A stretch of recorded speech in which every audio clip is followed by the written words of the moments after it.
नमस्कार. एवन सुग्रास रेसिपीमध्ये मी अमिता दाते आपणा सर्वांचं स्वागत करते. बाजारामध्ये छान गाजरं यायला लागलेली आहेत, त्यामुळं मी आता गाजराचा शिरा करत आहे. ह्याआधी आपण प्रसादाचा शिरा केलेला आहे, ची लिंक डिस्क्रिप्शन बॉक्समध्ये दिलेली आहे. गाजराच्या शिऱ्यासाठी 300 ग्रॅम रवा घेतलेला आहे, 200 ग्रॅम गूळ घेतलेला आहे आणि 100 ग्रॅम गाजर घेतलेला आहे.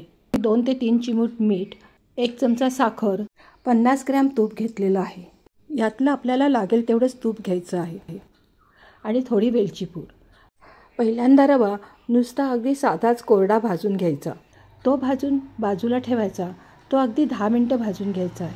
नंतर 1 चमचा तुपामध्ये आपण ड्रायफ्रूट्स भाजून घेतलेले आहेत, ते बाजूला काढून ठेवून त्याच पॅनमध्ये आपण जो पहिला कोरडा रवा भाजून घेतलेला होता तो 2 चमचे तुपामध्ये भाजून घ्यायचा आहे. हाही रवा चांगला गुलाबी होईपर्यंत भाजायचा. नंतर एका कढईमध्ये 1-2 चमचे तूप घालून गाजर परतायचं आहे. हे गाजर तुम्ही जास्त घेतलं तरी चालेल, मला घरात आवडेल त्या प्रमाणात तुम्ही गाजर घेऊ शकता. त्याला एक चांगली वाफ देऊन घेतलेली आहे आणि आपण इथं 1-2.5 ग्लास पाणी घालत आहोत. हे पाणी गरम घालायचं आहे म्हणजे रवा छान फुलतो.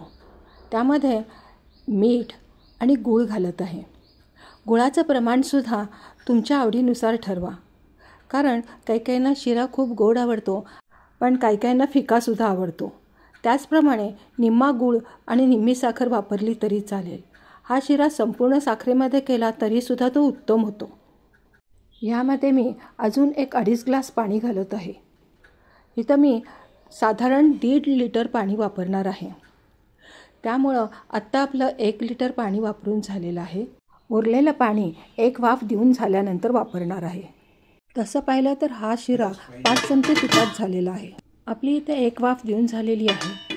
इथं मी उरलेलं पाणी, साखर आणि वेलची पूड घालत आहे. त्याचप्रमाणे उरलेलं तूपही घालत आहे. हे तूप घालणं ऑप्शनल आहे.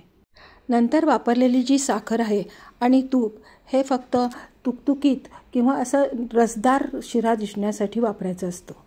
आता आपला झटपट होणारा हा शिरा तयार झालेला आहे.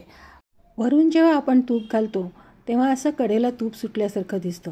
त्यावरती ड्रायफ्रूट्स आणि काळे मनुके घातलेले आहेत. तुम्हाला बेदाणे घालायचे असेल तर घाला, उत्तमच लागतील. आता हा आपला शिरा मी सर्व करत आहे. रेसिपी आवडल्यास लाईक आणि सबस्क्राईब करायला विसरू नका. शेजारील बेल आयकॉनचं बटनही दाबा म्हणजे सर्वप्रथम नोटिफिकेशन तुम्हाला येत राहील.